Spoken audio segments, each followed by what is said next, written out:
Sorry, we're closed.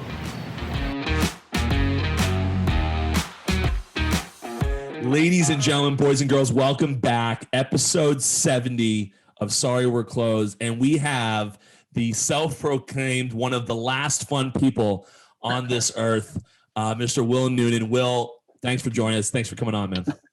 I love that. It's the first time I've been introduced with my Twitter bio, my one-line Twitter bio.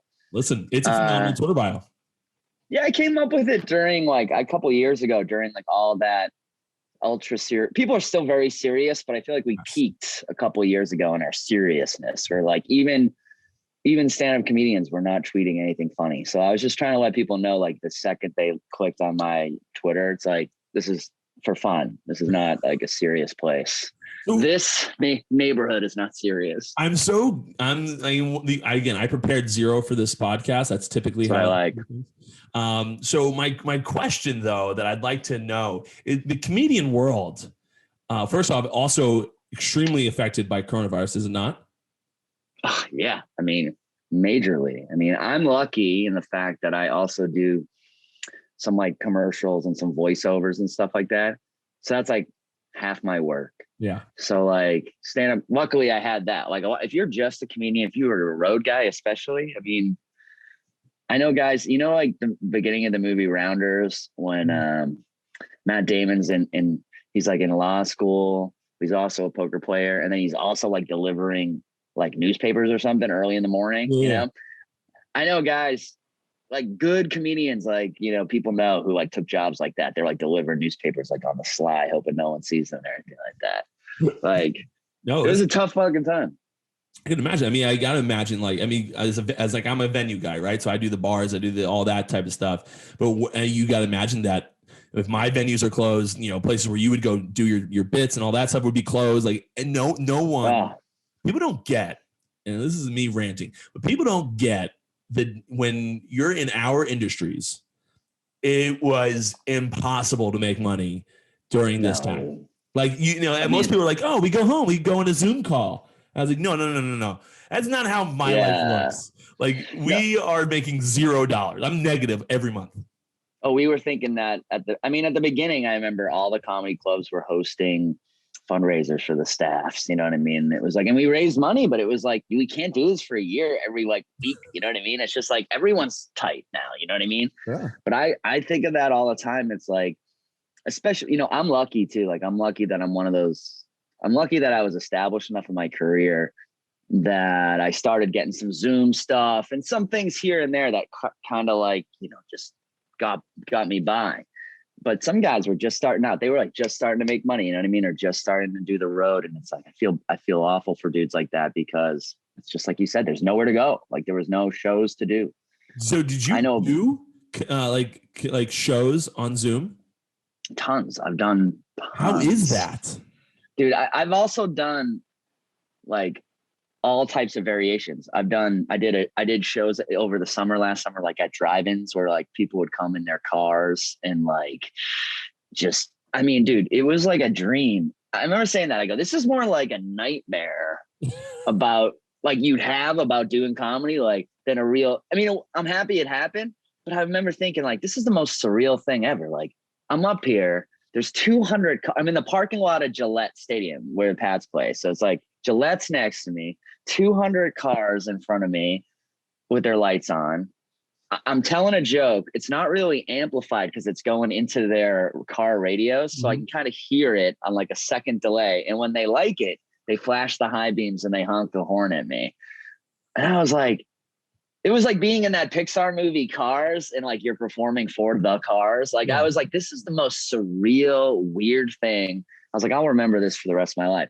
I've also done completely empty comedy clubs where there's just a camera on you and you do comedy and like fill in the laughter in your head. Yes.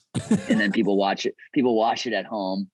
And I've done a ton, mostly like right here in my bedroom, like just, I've done a gig for like 600 people right here in my bedroom. Really? Yeah. Which is crazy. This has been such a unique time. I can imagine though, as a comedian, if I was a comedian, which I'm not, I mean, I'm a very funny person, but I mean, amateur comedian, you know what I'm saying? Like, Yeah. Yeah. So if I, but like most of what I'm just spitballing here. Most of when I'm talking and I'm like, let's say, when you're in that conversation with like family or friends and like you are just wheeling and dealing funny stuff and you're just kind of moving, almost everything I'm saying though is kind of like, I don't have like written down stuff, obviously, which I'm sure you guys have some, but very little. And you're just kind of feeding off that crowd and things are coming, you're moving through things. How is that? That's gonna be so difficult when there's no one there. Yeah, it's super hard, and it's not just that. It's like that's part of it for sure, what you said. But another thing about it, a major thing, which we all I heard a lot of other guys say this too, is it like informs you. You know what I mean? Like, so you start talking about dating, and if they're laughing a lot, you start talking about dating more. You're like, all right, they like this line of thought. I'll keep going this way. If it's kind of fizzling or it's a B-, C+ laugh, you're like, I'll pivot, I'll get out, I'll get into something else. Same with like, weed joke, anything. You're just constantly taking their temperature, how do they like this? And then maybe you'll like this. And that's all it is. It's constant trying to massage like their whatever they want, and without any feedback, it's just like, you're just guessing, you know what I mean? It's almost like I try to compare it to baseball in a way where, like, obviously when I was pitching, I feed off the crowd, but I'm not changing my pitch selection based off the crowd. So it's almost like pitching without like an umpire. And like, I was gonna say, I'm trying to compare it to it almost be like pitching with no one else on the field but you, like no catcher, no batter, no fielders, but they're like, Pat, just like imagine all that stuff's there. Yes. And then you throw it, and then someone off to the right is like, swing and a miss. He struck out.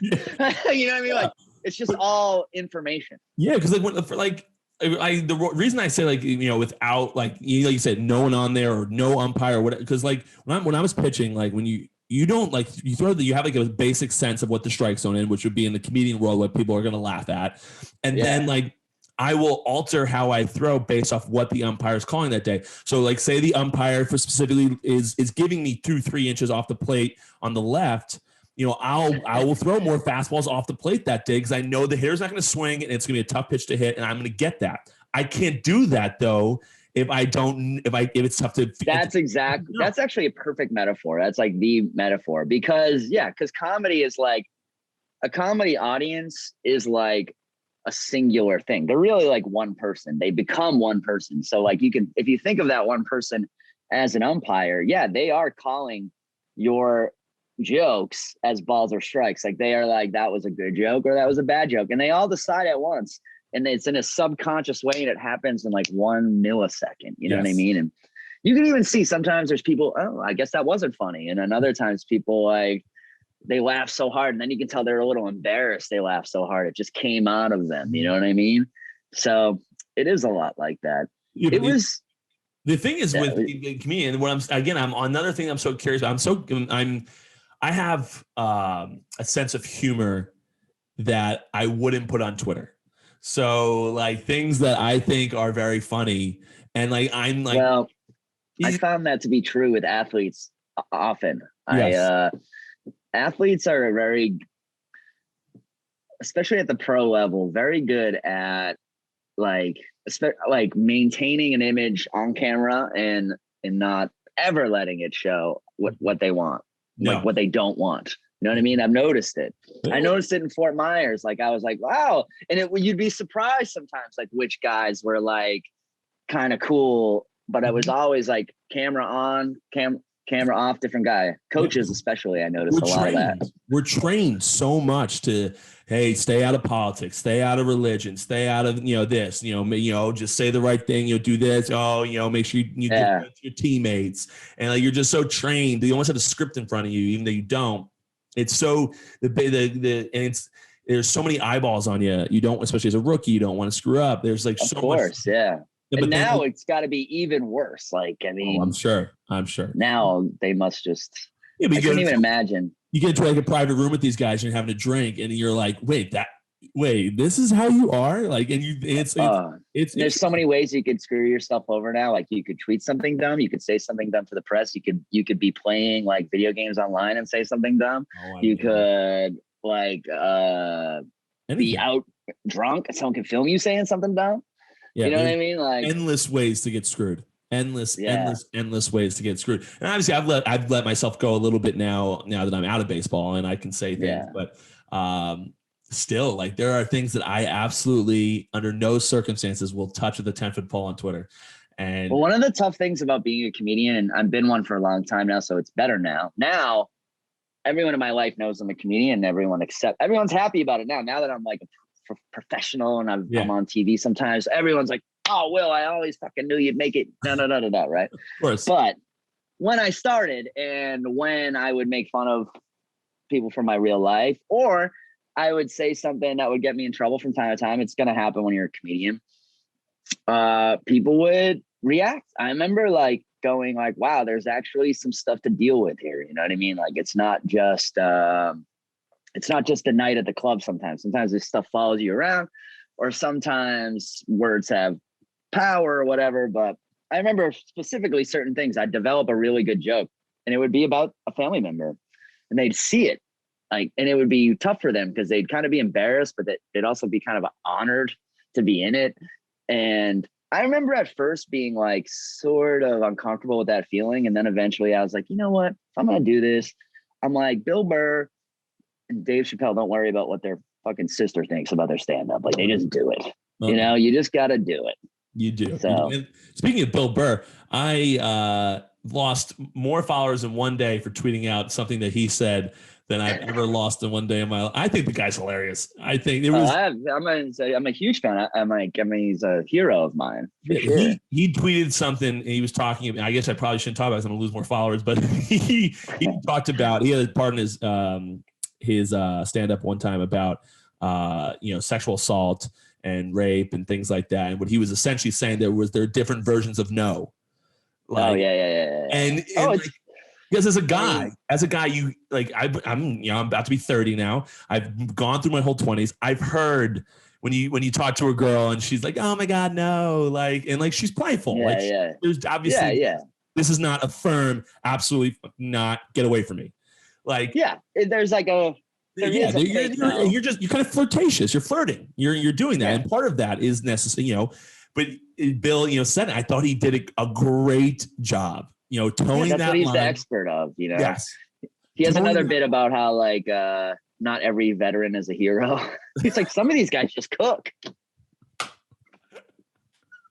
It's the same thing. You know what I mean? People are like, what? Yes. But I've opened for him, and like after the show, people will come up to me and be like, "Oh man, I don't know about that Bill Burr." And I'm like, "Well, did you see those like 1,000 people laughing? Like, I think it's pretty good. Like, maybe just because it ruffles your feathers here and there." Like, and that is like the I can't believe you lost followers on that though. You would think lot. that a Sox, like a ex-Sox pitcher and Bill Burr fans would like cross over a little bit. So no, you're talking about cities. Like I'm big in Boston. I'm big in New York City. Hoboken is a small city, but that's the three main places of my following. All very Sinatra light. Sinatra light. Right there. But those are all very liberal cities. And typically speaking, the liberal community is much more cautious about what they say than a conservative, might be. You're absolutely right. So that's interesting. That's an interesting thing because people have said it just happened this morning. A guy assumed I'm a conservative comedian, which I'm not. First of all, I don't think I'm a political comedian at all. But like even personally, I'm not a really conservative guy. But it happens sometimes because I made a joke making fun of the Royals or whatever. But you're talking about losing Twitter followers. It's like I lost like 2,000 over the election, and not even making fun of both sides. You know what I mean? It was like no matter who I made fun of, people were like unfollowed. Like, and I'm like, you're all like crybabies on every side of this thing. All of them. I was actually interesting you bring that up too, because I was looking at your Twitter before I hopped on here, and you put up a picture of the picture of Oprah and them both sitting on piles of money, talking about how their life is so tough. And I didn't look at the comments, but I would imagine you got some. I think it's hilarious, but I'm sure there's a lot of people. I mean, I didn't make that. I just saw that. That's like a repost meme thing. But yeah, I saw it and I was like, that's the kind of my whole like rule with Twitter is like, if I see something funny, I just post it. Like I don't even think about it. And I don't take it very seriously either. Like if, like I put a joke in my act, like I really make sure it's good. I really want, if you come paying money to see me do stand up, like I want you to really feel like you got your money's worth and it was really good. But like Twitter's free and it's like all day long. So it's like, if it's shitty, that's like, wait for the next wave to come through. You know what I mean? Maybe the next one will be good. No. But I don't really worry about it. So it always makes me laugh when someone like holds me like, oh, I've been a fan of yours forever, man. And this tweet, I'm out. Like, and I'm just like, wow, I had no idea that you were on such like a precipice this whole time of like walking away. Peter, you can go any way. Just one word and their person's unfollowing you. So no matter what I do. But in that one, I just thought, I don't know. I just think it's always funny to make fun of rich and powerful people, especially in like that way, a light mocking way. But I also think with this royal family stuff, I'm sure race plays into it on some level, but they're like, so what's the word I'm looking for? But like race is like low on the level of like what these people like they hate other queens, like they hate other royalty. Like these people hate on higher levels than we'll ever hate. Like race barely factors in. Yes. They hated Princess Diana and she was royalty. You know what I mean? So it's kind of like, I agree that it probably was one of the hundreds of things they disliked about this American actress who was like married to this son who's not even really like Charles's son and all this stupid shit. You know what I mean? I'm sure they gave them a horrible time, but my point is I can tweet a picture making fun of them and it has nothing to do with like me being like anything. Do you know what I'm saying? No, it's sort of like if SNL does like a sketch making fun of that interview, which they will, like, are they Trump people? Of course not. No one would think so. No, but so it's just weird. Anytime you dive into this political arena, even if you don't even mean to, you're just talking about things that are happening in the world. Yeah, like pop culture stuff. Yes. And then next thing you know, I put on Twitter, I thought was one of my favorite tweets ever because I was following it like, intensely. I put it right after the election, before whoever got announced. I said, I voted today. I'm so curious what everyone thinks, who I think I voted for. Oh, yeah, who you voted for, Yeah. And Twitter was like a dead heat. Some people, like it was almost 50-50. Who people think. If you went to Instagram, it was like 70-30. Everyone thought I voted for Trump.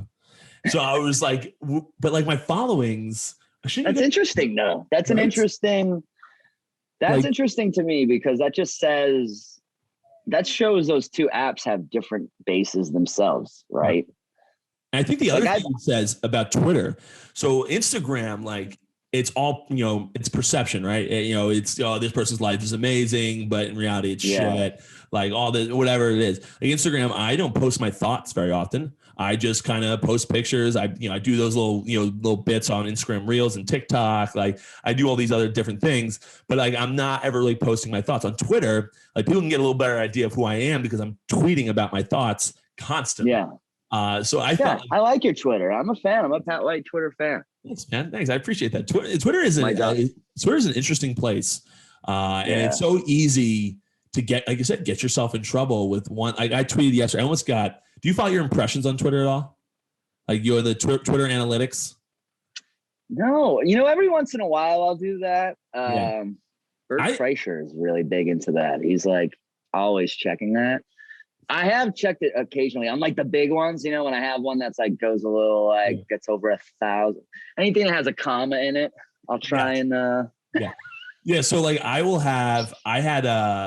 we had a thing yesterday. Anytime you get to baseball season, you talk. If I say anything relatively about the Yankees, people, it's always good because the Yankee fans hate me. But yesterday I tweet one thing, and I average, let's say, like 100,000 impressions a day, right? Yesterday I got like 1 million solely from a tweet I said. It was like a 6-word tweet. I retweeted something about the Yankees. They said someone talked about how the Yankees were like the best infields in baseball. You could argue this is the best infield in baseball. My literal tweet, retweet or quote tweet, and I go, you could argue it, but you'd be wrong. And that was the one. That was it. It went bananas. And It doesn't surprise me, man. Like I was saying that to a comedian. It's like the tweets I do, I'll like think this is the funniest fucking joke. Like I'm like, this is for the oh man, this is a genius, and it'll get nothing. And then I'll be like, bro, I'm tired. And it's like 3,000 like fucking retweets. Like, me too, man. Like everyone's talking back, like tired. I'm so tired. You know, it's like everyone's going crazy. So have you gotten into TikTok at all? I know I followed you yesterday. And I didn't watch any videos. I was in the bar, so I can't hear it. I was like, I actually have a funny kind of relationship with TikTok. Like I was probably one of the first people to download it because I was in a bowling alley and I wanted to cut together a little funny. I videotaped myself bowling and I wanted to edit together something quick. That was literally it. So I downloaded TikTok, right?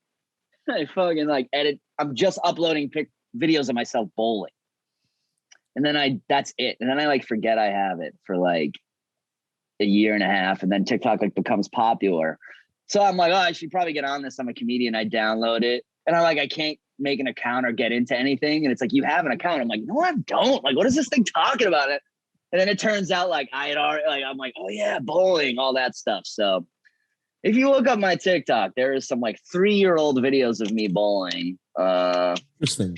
And another one of me like getting a dent out of my car. But I haven't really but I've acted. I have some friends who are like big on TikTok, and I've acted in their TikToks and gotten some big views on their thing. TikTok's a weird, talk about social media. I mean, dive into that rabbit hole. TikTok and Reels. Yeah. I mean, I'll post a video that gets like, let's say like 200 views, and I'm a relatively small account on TikTok. You post like 200 views in the first, whatever, let's say day even. And then out of nowhere, you'll wake up one day and it'll have like 100,000 views. And you're like, I know. It's the only social media app that I've been a part of that like Instagram used to post a picture and in an hour it's dead. That's it. Yeah. Oh yeah, for sure. It's recycled, gone, never to be seen again.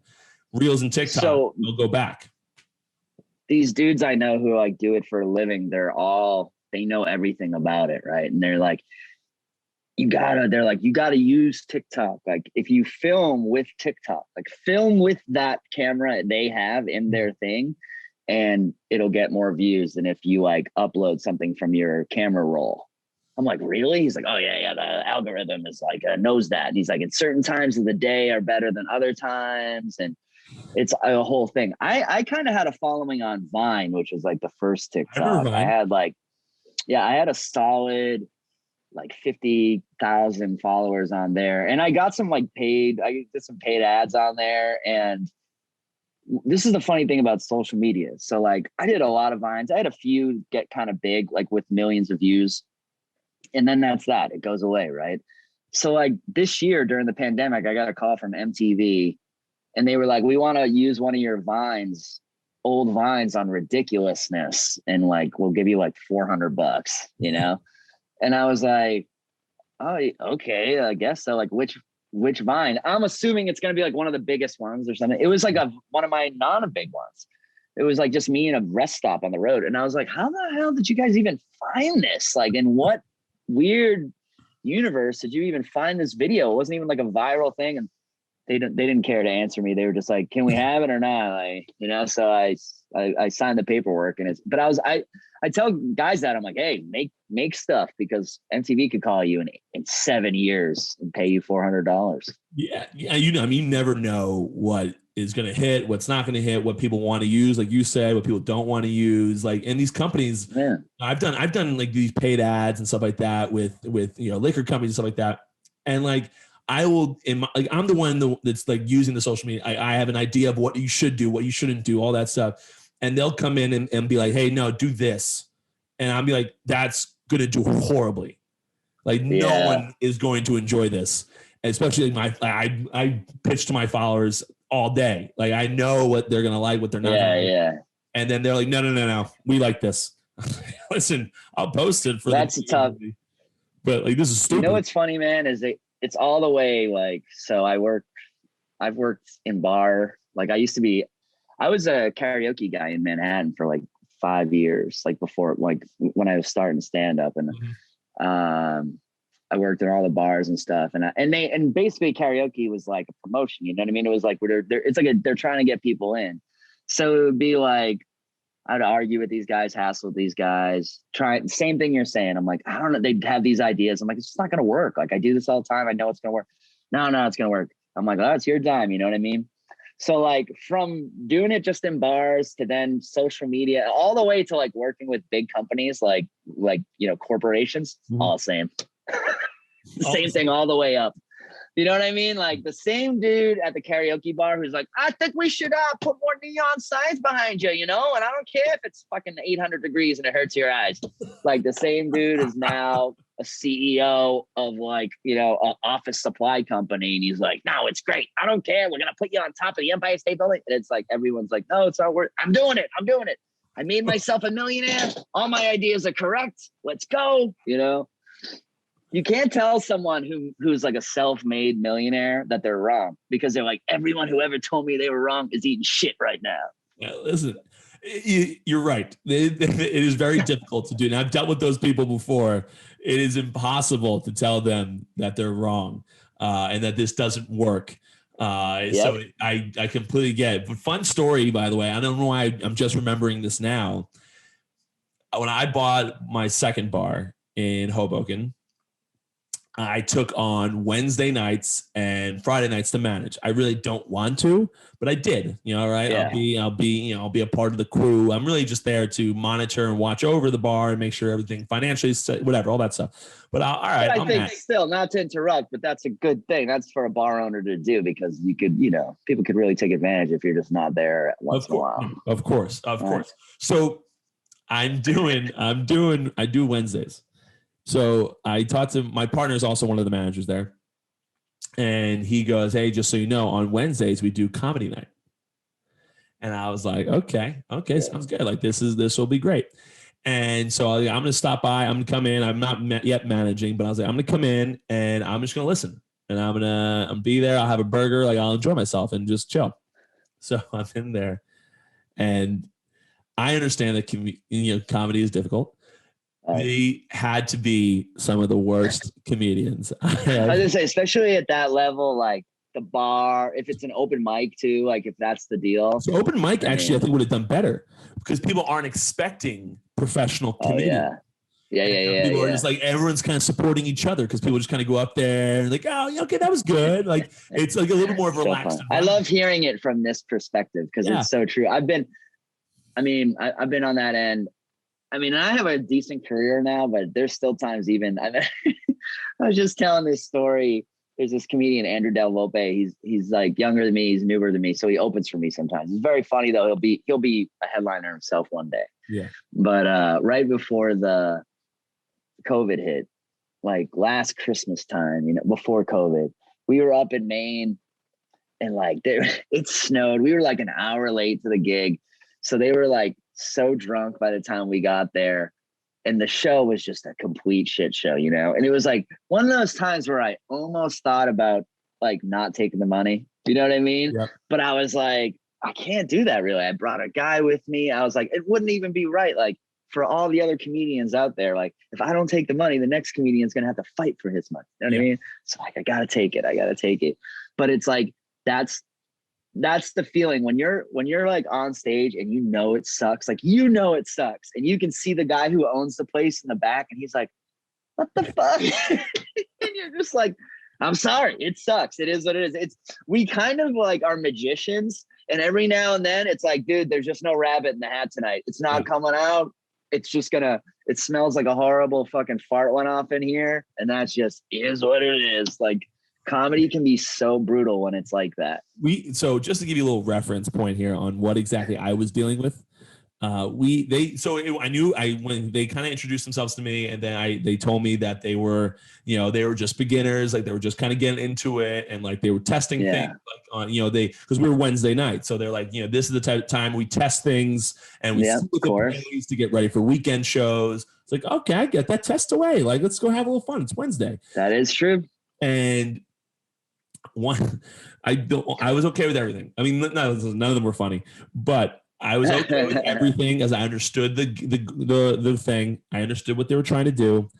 until one nice young lady, she was very sweet and she was trying, and I feel bad even mentioning her, but she got up on there and she, let's say she had her phone. I'll pretend like she had her phone and she literally just sat there with the mic and read off notes on her phone. Oh yeah. I was just like, I like that. That's what bothered you more than anything. Honest to God, I thought you might say something like, "Oh, she was so this or that," and then no, that would bother me too. Like, so I host a show, or used to host a show up here on Mondays in Southie, and it was a nice mix. Like there would be guys on the show who've been doing it 20, 30 years sometimes, and then there would be a brand new comic, or a lot of comedians would pass through on their way to New York. We had guys running their sets for like Colbert and stuff, but it was always funny to me how people would sometimes do that. And I'm like, there's like people who like would want to be here right now. There's people, you took someone's spot,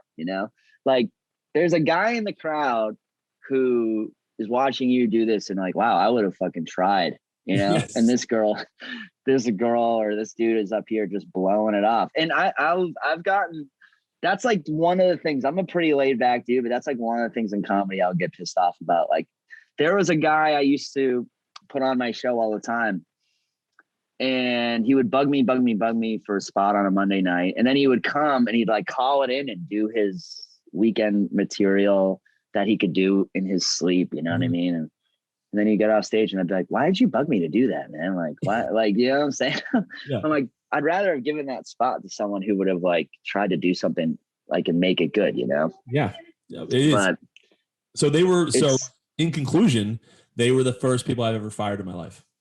Oh, really? Yeah. And listen, I really liked the guy. We paid like the group of them, like let's say $200-$300 for the night, and they split it amongst the crew, and stuff like that. But the guy would always like they would all just stay and drink afterwards. They're just spending the money right back. So it's like it's a complete wash. So like that was fine. But yeah, I mean that's a standard. That's like I always watch comedians kind of get those deals, and you like watch it fizzle out. You know what I mean? It's like they know the deal too. They're like, wow, we're not really going to fill this place up like with fans. And I also give it to them a little bit because a little bit of credit and a little bit of actually a break, because the way my bar is set up, I've tried to do Barstool shows there with Jared and those guys, and it's like we've never gone through with it because it's always like it's like a weird layout, and like so now with the comedians, they were just kind of standing in the back and talking. The microphone was a little too loud.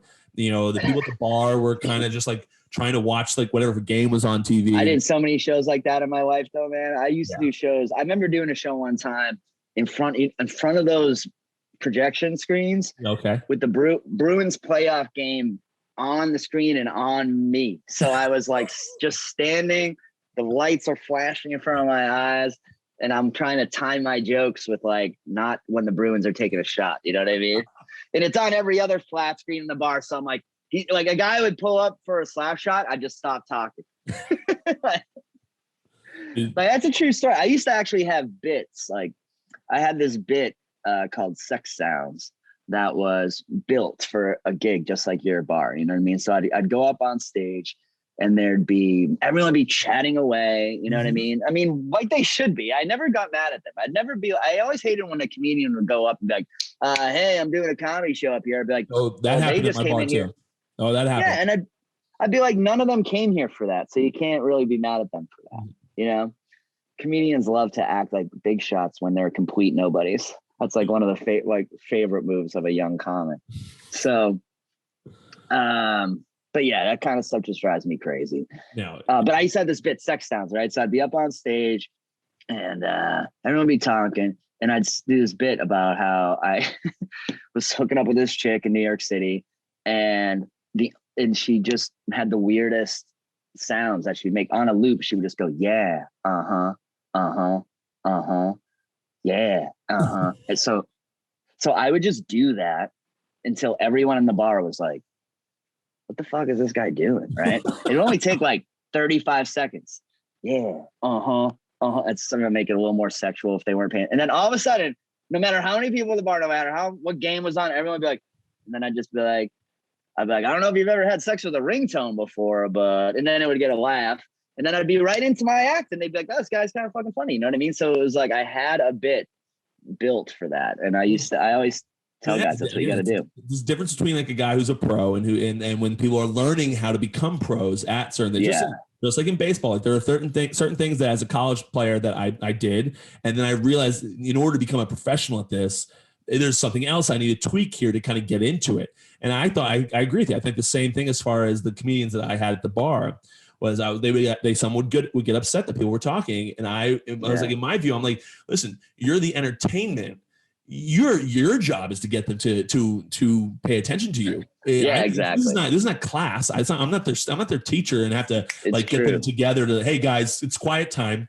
Like listen to the comedian. You're kind of what they're doing is really imitating like pros I've seen. Cause in a comedy club scenario or in a theater or something like, of course you could say to someone like, hey, I'm doing a show up here. Like you bought a ticket for it. You know what I mean? Anything like that. But in any situation where comedy is just sprung upon people, which is a ton of situations at the beginning, you cannot be like that. It's like, if anything, you should really humble yourself more and more and be like, hey, I know this stinks and I know you didn't even want to hear this, but like, give me a minute and maybe I'll like win you over.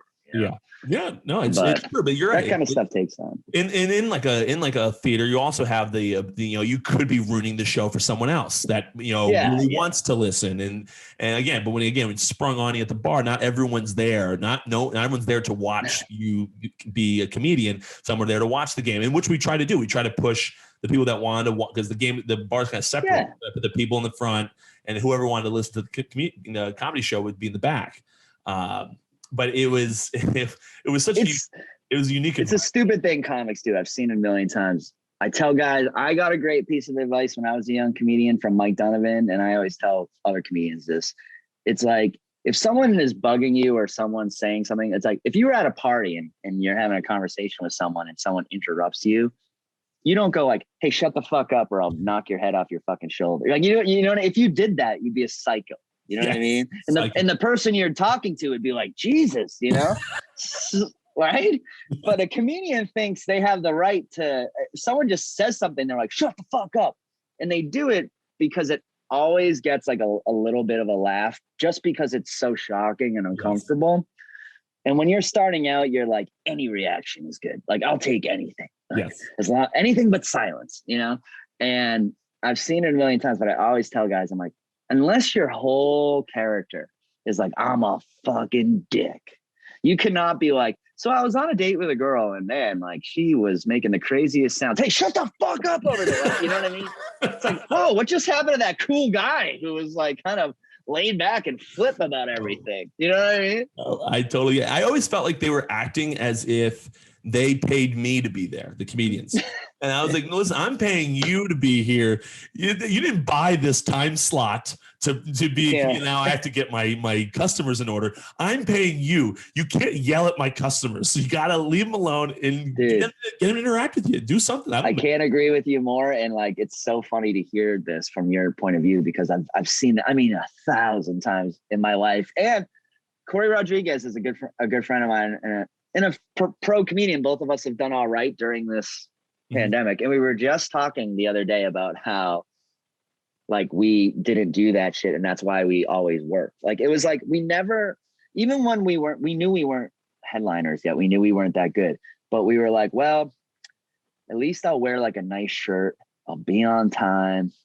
I'll say like, you know, like we at least came from other like worlds, like sports or real jobs where we were like, you still have to actually be a professional at the we're still in a business, you know? A lot of guys come in, you can kind of tell who's like spoiled and had like maybe a parent that told them they were never wrong or never, no, it's like Major League Baseball. I mean, when you walk into the clubhouse as a rookie, you be on time. You're never the last one there. You keep your mouth shut. You're not the center of attention, and you just go. Because the moment you become that, you better be funny as hell. as a rookie talking all the time, because you're going to rub some veterans the wrong way, and they're going to be like, what the fuck is this guy doing? And then, like, especially in Boston, and when I was there, you're the manager and the GM are talking to like David Price, Dustin Pedroia, David Ortiz, of who they want in the clubhouse. And if David Ortiz walks into that clubhouse, into the manager's office, and says, who the fuck is this guy? This guy just doesn't shut his mouth. Fuck this guy. Yeah. I'm gone the next day. And you're playing the game a little bit. That happens, right? Yes, all the time. And I actually have an example. I won't say, the names or really the example, but, David, from my understanding, didn't want to throw to someone. Price, not Ortiz, didn't want to throw to someone. And that was pretty much the end of that guy's Boston career. At least. So it's kind of like every now and then when you're reading the sports page and you're like, why'd they get rid of that guy? Like, what? That's why. Listen, when you're paying a guy, David was making what, $28 million a year. When you're paying a guy $28 million a year and he doesn't want to throw to a particular catcher, that catcher doesn't play anymore. That's just the way. At least not on Dave when Price was pitching. I mean, I learned that. I got a very, very brief but close look at Major League Baseball when I was in Fort Myers for 3 weeks, and there was a thing there with like dudes. It was like you could park your car closer to the place, like based on who you were and how important you were. But I was like, how do they figure that out? And he goes, money, how much you get paid. As a fan, I'm like, how do they figure that out? Like, who hits the most home runs? And they're like, no, they go by money. So in Fort Myers, the Red Sox, there's a fenced-in parking lot, and there's the general public parking lot. If you're not in big league camp, you park outside of the fence. If you're in big league camp, you're inside the fence, and there's a different tag. So if you don't have a big league tag, the security staff doesn't let you in that parking lot. So that was like the big thing, was when you're fresh into the big league camp, like, I get to park in the cool lot now.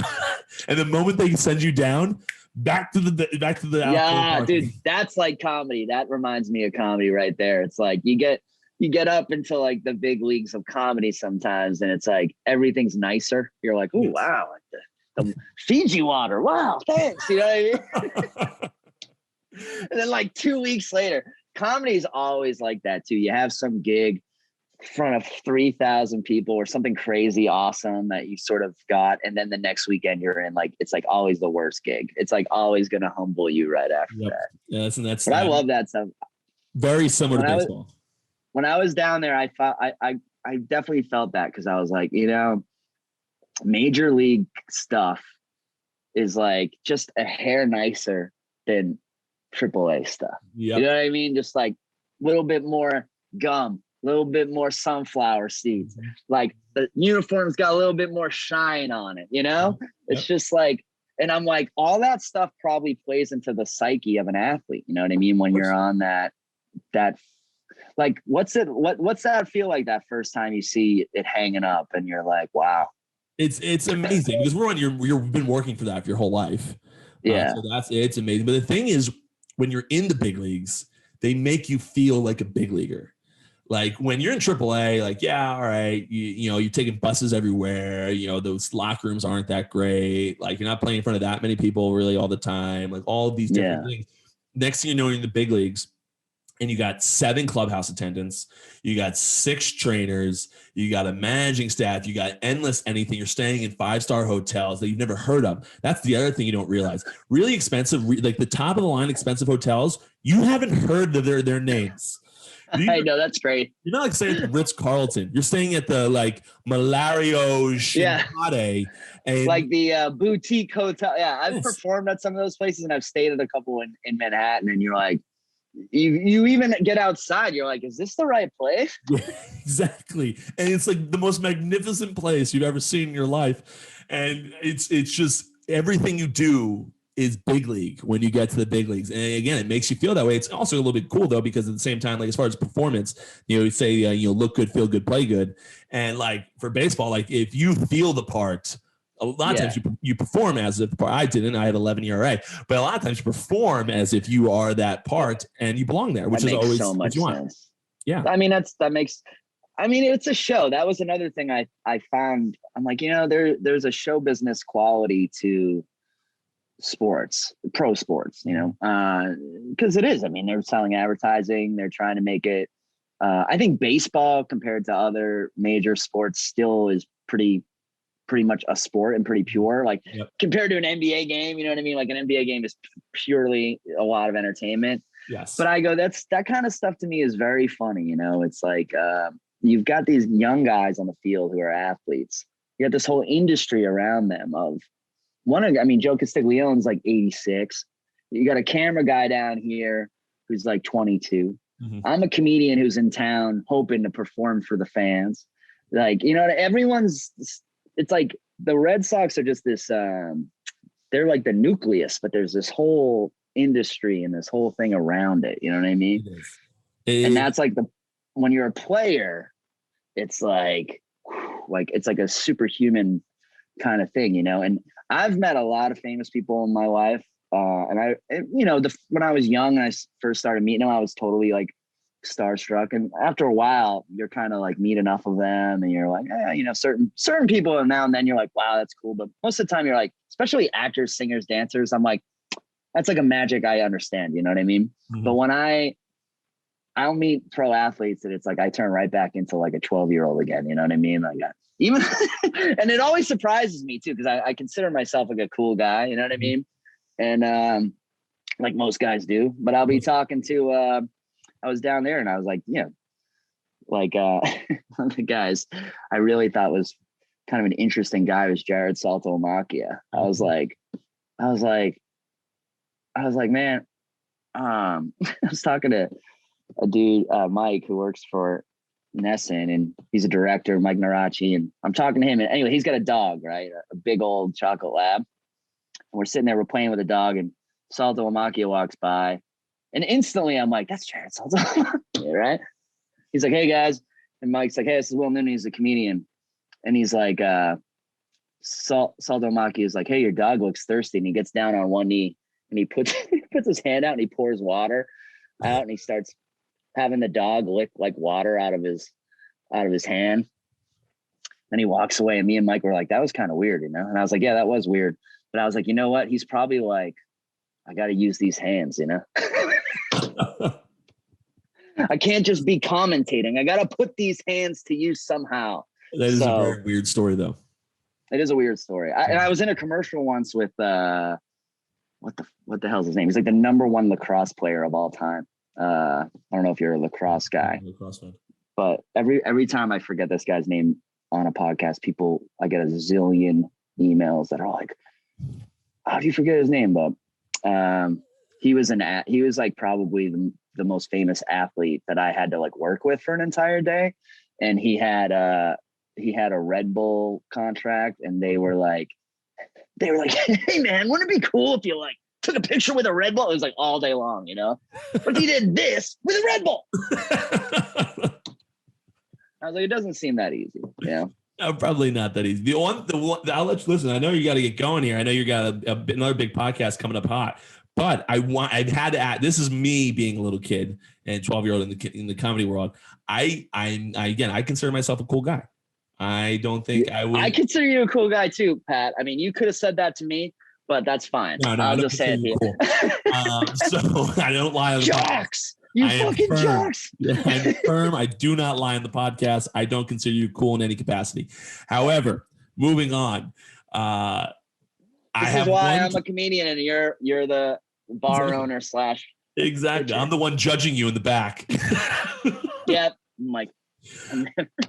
I have one comedian, and I want to see if you can guess it, that I'm curious if you met over your time as a comedian over the course of your career. I hope I have. I hope you have too. I'm curious though if you can guess who I'm going to say. Obviously, it's quite a big comedian. I'm not going to It's a man. It's a man.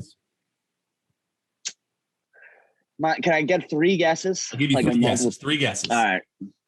First guess would be Joe Rogan. Okay. That's incorrect. Incorrect. Second guess, Kevin Hart. Incorrect. Third guess. I would say I'll give you a hint for the third guess. Okay. Think older. Oh. Seinfeld? Yep. You know, that's one I have not met him. I have seen him in passing. Like I've been I've seen him at a club. sort of like walk by him in the backstage or whatever, which was even that was kind of powerful, but I have not. Have you ever seen the documentary Comedian about him? The one, it's an older one. Yes. So Orny Adams, the other guy in that documentary, I do know pretty well and opened for him a lot. And that was like in Tom Papa. So I've worked with some of Seinfeld's like circle. Yep. So I got some of I've heard some cool stories and stuff, but no, I've never. I know a guy that I can get you a guy, Kevin Dombrowski, who's the Jersey guy, who would gladly come on. He's opened for Seinfeld a couple times and brought him on stage a few times.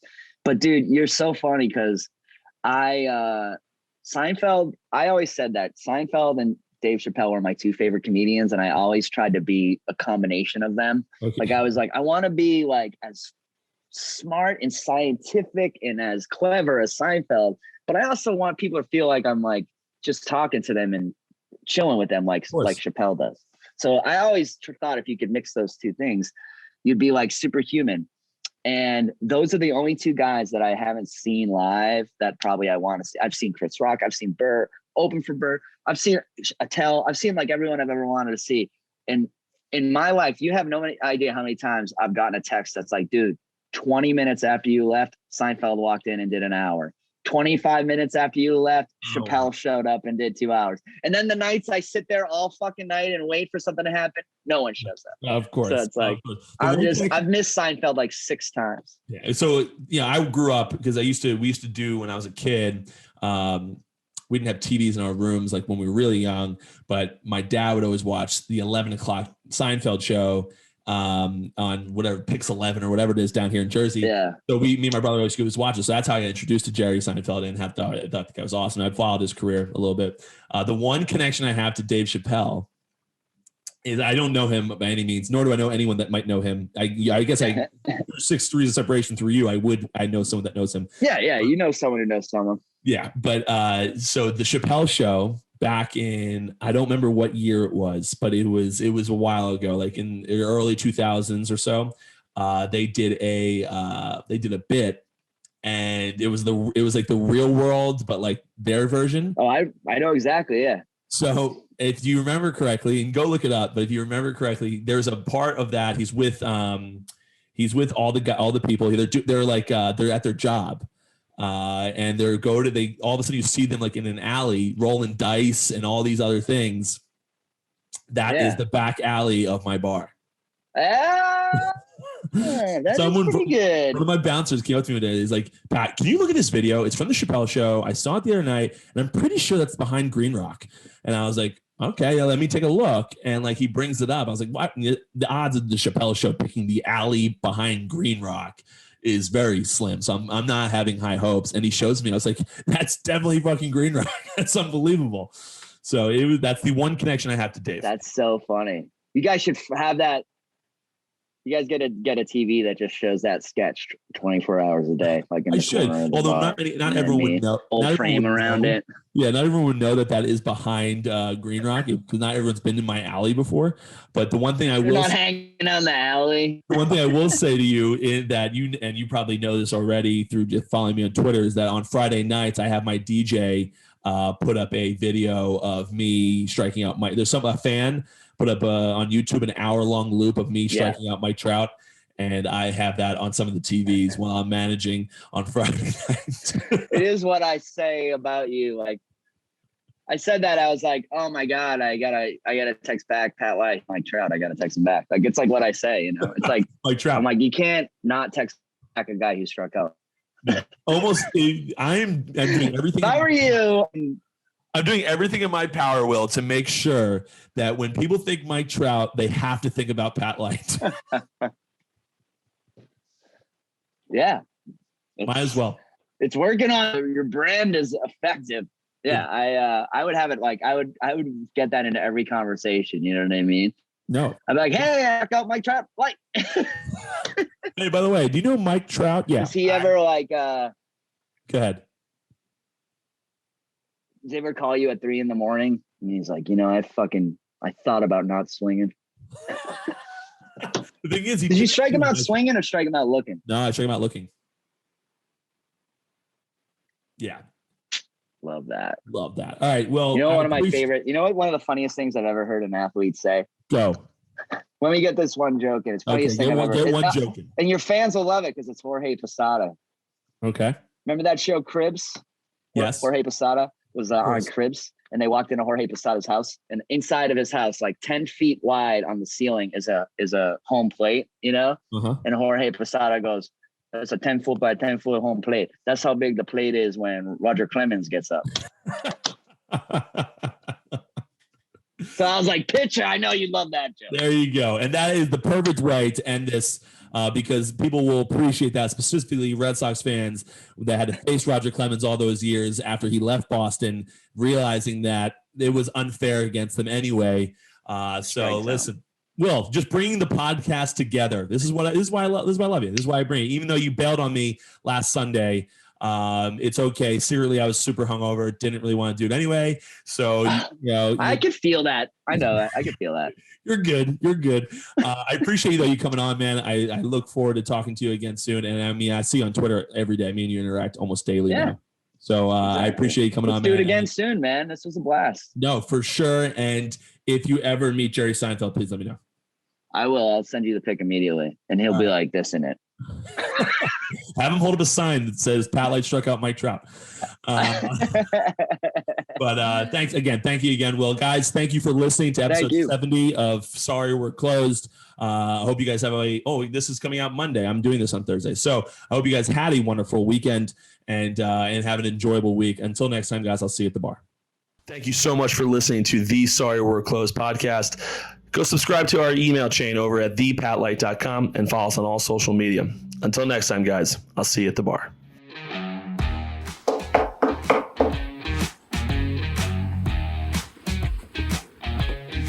Sorry, we're closed.